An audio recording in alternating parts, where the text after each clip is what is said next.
दरअसल मामला रोडम थाना क्षेत्र के RAPTC इलाके का है, जहां एक 28 वर्षीय प्रीति मिश्रा नामक युवती ने फांसी लगाकर आत्महत्या कर ली।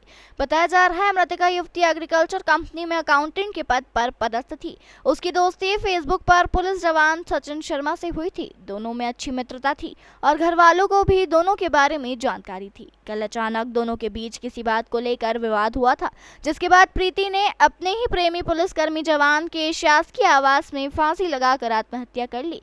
सूचना पर पुलिस ने मर्ग कायम कर शव को PM के लिए पहुंचाया। मृतका मूलतः दमोह की रहने वाली थी। परिजनों को इसकी जानकारी मिली, जिसके बाद वे इंदौर पहुंचे, जहां परिजनों ने आत्महत्या को लेकर पुलिसकर्मी पर आरोप लगाए हैं।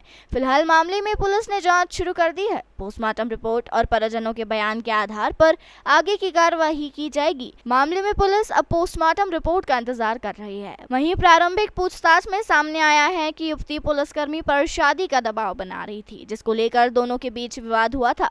फिलहाल पुलिस पूरे मामले की जांच कर रही है। दरअसल ये मामला थाना एरोड्रम क्षेत्र का है, जहां के 96 क्वार्टर्स पल्लर नगर में जो शासकीय आवास है एक आरक्षक का, उसमें उसकी महिला मित्र के द्वारा फांसी लगाकर आत्महत्या देर रात में की गई है।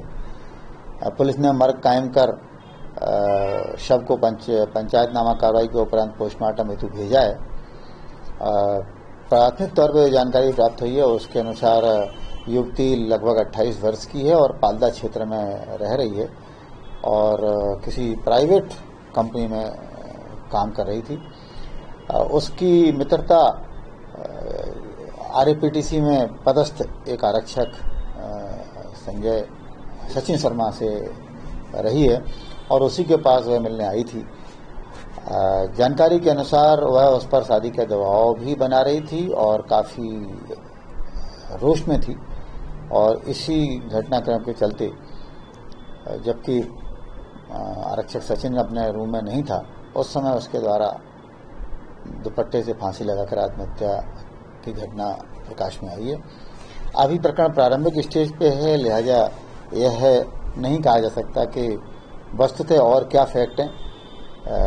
जांच जारी है, जांच में जो भी फैक्ट आएंगे उस अनुरूप कार्रवाई की जाएगी। अभी पोस्टमार्टम के उपरांत ही यह स्पष्ट हो सकेगा कि कोई और बात तो नहीं है। प्रथम दृष्टया जैसा कि हमारे विवेचना अधिकारी ने वहां पाया, उसके अनुरूप प्राइमा फेसी ये मामला फांसी लगाकर आत्महत्या करने का प्रतीत हो रहा है। बाकी फैक्ट फाइंडिंग करने के उपरांत निष्कर्ष पर पहुंचा जा सकेगा। अब गाड़ी लेना हुआ और भी आसान। VN मोटर्स हीरो 2 व्हीलर के ऑथराइज्ड डीलर लाए हैं गाड़ी खरीदने का सुनहरा मौका।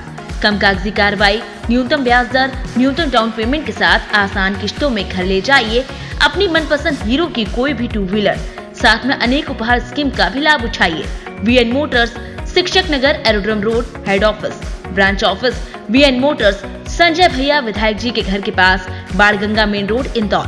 Contact number 7290023390, 8085659331। मेरी सिस्टर का नाम प्रीति मिश्रा है और वो एक एग्रीकल्चर फर्म में अकाउंटेंट की पोस्ट पे वर्क कर रही है। तो वो सर उसने वर्किंग की 2017 में ज्वाइन कर लिया था, पर बीच में उसने ड्रॉप कर दिया था। फिर 2019 में वापस आ गई उसी कंपनी में। ये रह रही थी सर तीन इमली में और ऑफिस उसका नवलखा पर है। सर वो एग्जैक्ट मुझे नहीं पता, वो उसकी जहाँ वो रहती वहाँ तो नहीं है, लेकिन शायद वो लड़के का फ्लैट रहा है वहाँ की है। वो सचिन शर्मा नाम का एक लड़का है, वही एक्चुअली कल रात में उसी का ही प्रीति के नंबर से मेरे पास कॉल आया था और उसी ने मुझे पूरी इन्फॉर्मेशन दी थी कि क्या हुआ है, क्या किसी। वो शायद पुलिस में है सर, मुझे उसकी पोस्ट नहीं मालूम है, लेकिन पुलिस में है वो। MP पुलिस में ही पोस्ट, यही वर्किंग में है। आपको क्या लगता है सर? मेरी सिस्टर ऐसा नहीं कदम उठा सकती कभी, मैं तो यही कह रही हूँ, क्योंकि वो बहुत स्ट्रांग थी और बहुत बोल्ड है वो इन मामलों में। वो कभी सुसाइड जैसा काम तो कभी नहीं कर सकती। सर अभी मैंने देखा ही नहीं ना, उसको देखने ही नहीं दिया है मुझे भी, तो मैं कुछ डिसाइड बता ही नहीं सकती कि वो तो देख के ही पता चलेगा कि उसकी सिचुएशन क्या है इस समय। शादी की बात की जा रही थी, शादी करने वाला। जी सर उसकी शादी की प्लानिंग चल रही थी हमारे घर में। हम सोच रहे थे उसको प्लान करें और हमारी फैमिली इतनी फ्रैंक है, यदि कुछ ऐसा रहता है कि भाई आपकी लाइफ में कुछ है तो हम इजीली, और फिर वो तो सेम कास्ट का है तो हमें कोई प्रॉब्लम तो थी नहीं। आपने बात की थी इस तरह की? हाँ जी, मैंने करीब अप्रैल में लड़के से बात की थी। तैयार हो गए थे शादी? नहीं सर, उसने तो सबसे पहले यही बोला था मुझसे, दीदी मेरे लिए सबसे इम्पोर्टेंट मेरा कैरियर है, देन आफ्टर मैं कोई चीज़ डिसाइड कर पाऊंगा। इसलिए मैं बिल्कुल स्ट्रांग होकर बोल सकती हूँ कि मेरी सिस्टर का ये कदम सुसाइड नोट मिला किसी को? नहीं। अब हम लोग तो सर 11 बजे पहुंचे, काम काफी लेट। वो आपसे बताया होगा? नहीं सर, हमारा कोई कम्युनिकेशन, दमोह डिस्ट्रिक्ट के। हाँ जी।